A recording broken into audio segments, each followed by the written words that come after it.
सफारती महाज के हवाले से भी हम बात करेंगे क्योंकि आज एक बड़ी खबर भी सामने आई है। वज़ीर आज़म ने खुद उसका बाकायदा ऐलान भी कुछ देर पहले वो किया भी। पहले सदर ममलिकत की तकरीर, वज़ीर आज़म पाकिस्तान की तकरीर, जहाँ अपने जवानों को खिराज तहसीन है, पूरी कौम को खिराज दिया गया। आज एक और जो चीज़ फील्ड मार्शल की तकरीर के दौरान थी, एक तरफ तो बड़ी प्रोफेशनल तकरीर कहा जा रहा है कि तीनों मुसल्लह अफवाज को उनको बड़ा एडमायर किया, उनके काम को, लेकिन दूसरी तरफ इंडिया को जो वार्न किया और ये कहा कि इस किस्म के अगर कुछ हुआ तो नताइज जो है वो ज़्यादा मुहलक होंगे। और एक लफ्ज़ जो है वो मैंने पहली बार उनकी ज़बान से सुना, वो ये कि तकलीफ दे होंगे और लंबा होगा। इस मौके पर इस किस्म की गुफ्तगू आज के दिन में जो फील्ड मार्शल ने अपनी तकरीर के दौरान कहा, इसकी क्या सिग्निफिकेंस है मुनीब साहब?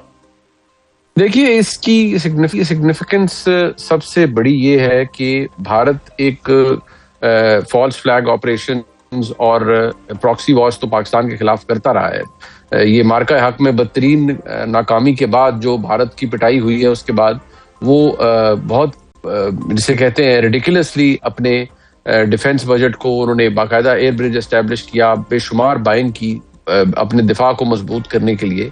लेकिन जो पाकिस्तान की तैयारी थी, और पाकिस्तान वहां पर रुका नहीं, पाकिस्तान मार्का हक के लेवल से भी अल्हम्दुलिल्लाह बहुत आगे जा चुका है। और भारत को ये वार्निंग इसलिए दी गई है कि हमने तुम्हारे 20 जहाज लॉक किए थे, 8 गिराए। हमने तुम्हारे 222 जो अहदाफ थे उनको निशाने पर लिया हुआ था, उनमें से 20 या 21 को एंगेज किया। तो जो तकलीफ भारत को हो सकती है पाकिस्तान से एक फुल स्केल वॉर या एक जंग के दौरान, पाकिस्तान ने उसका एक इंडिकेशन भारत को बहुत पहले दे दी है। और इस बात का कभी इम्कान है कि अगर भारत की जानिब से कोई सिंदूर 2 टाइप कोई हिमाकत की गई तो अगला रिस्पांस पाकिस्तान का बहुत बेलिजरेंट होगा। और शायद वो जिस तरह ये टेक्स्ट बुक के अंदर लिखा गया है वो भी टेक्स्ट बुक्स के अंदर लिखा जाएगा।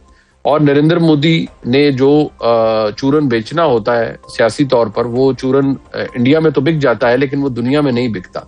पाकिस्तान ने इतनी क्लियर हेडेडली, इतना क्लियर वर्डेड धमकी या जो वार्निंग है वो भारत को इसलिए दी है कि अगर कोई महाजराई दोबारा करने की कोशिश की गई तो पाकिस्तान बहुत मैसिव अटैक करेगा भारत के ऊपर, और उसका नतीजा बहुत तकलीफ दे होगा भारत के लिए। क्योंकि जिस इकॉनमी और बूमिंग इकॉनमी की वो बात करते हैं, जाहिर बात है जब आप किसी के साथ दुश्मनी करते हैं और जंग करना शुरू कर देते हैं तो फिर आपको तैयार रहना चाहिए कि उसके जो उसके नताइज है वो बहुत भयानक होंगे। और उसका ट्रेलर तो उन्होंने पिछले साल देख लिया। अच्छा, लेकिन वो जिस किस्म की प्रॉक्सीज वो करते आए हैं, उसमें अभी मैं भगवत मान जो भारतीय पंजाब के वजीर आला हैं, वो बात कर रहे थे वहाँ होने वाले धमाकों के हवाले से। उन्होंने कहा कि अब इलेक्शन पंजाब में आ रहे हैं तो अब धमाके इधर हो रहे हैं। मोदी वो अपना वही तरीकाकार जो हमेशा करते आ रहे हैं वो कर रहे हैं।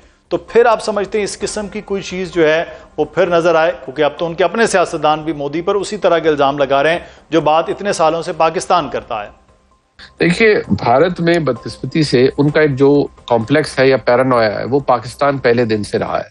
उन्होंने इसी के बेसिस पर वोट लिए, जंगों हिस्टीरिया क्रिएट किया, अपने इलेक्शनों में गए, अपनी कैंपेनिंग की, so on and so fourth.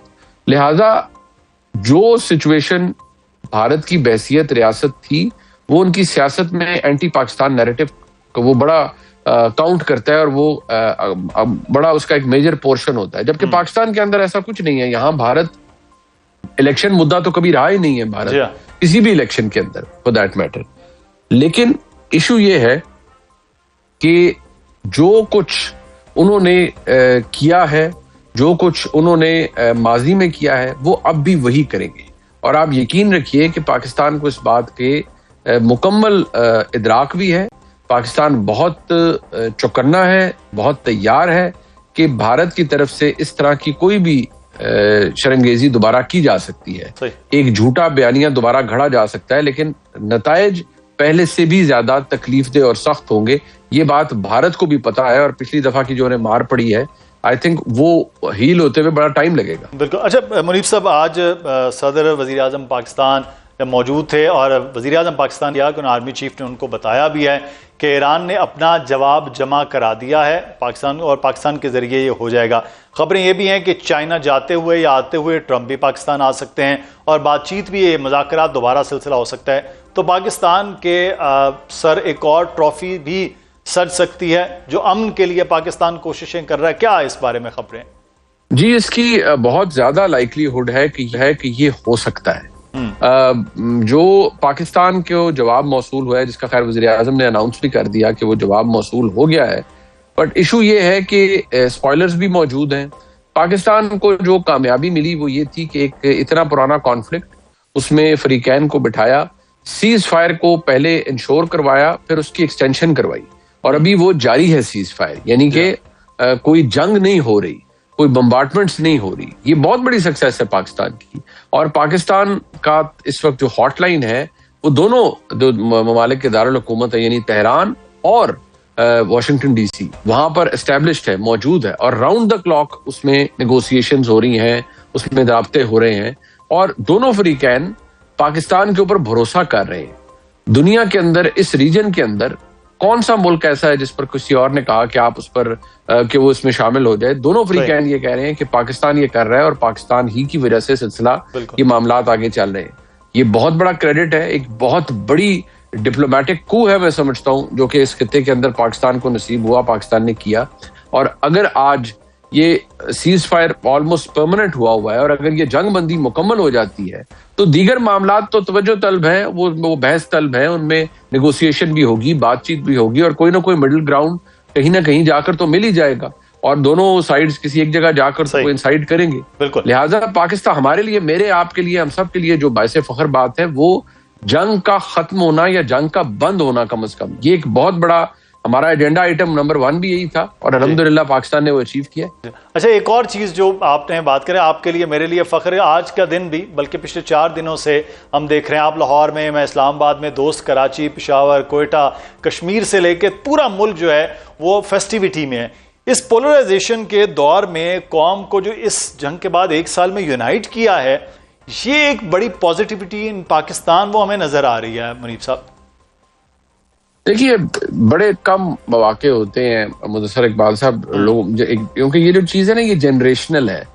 आपने अभी ये महसूस की, हमने ये एक ऐसा मौका है जो शायद हमारे आने वाली नस्लों ने आज तक ये पहले महसूस नहीं किया, लेकिन जो आज के बच्चे हैं उन्होंने वो 4 दिन somehow with this flow of information उन्होंने देखे कि वो क्या थे।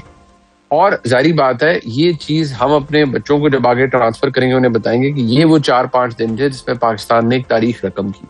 सो जो उसकी जो एक उस पूरे माहौल की जो एक एग्रेशन था, जो एक्सुबरेंस थी, जो उसमें एक सेलिब्रेशन थी और जो पाकिस्तान का रिस्पॉन्स था, उसने तो मैं कहता हूँ जिसे कहते हैं ना, अक्रॉस द बोर्ड हर पाकिस्तानी को, चाहे वो पाकिस्तान के अंदर मौजूद था या नहीं था,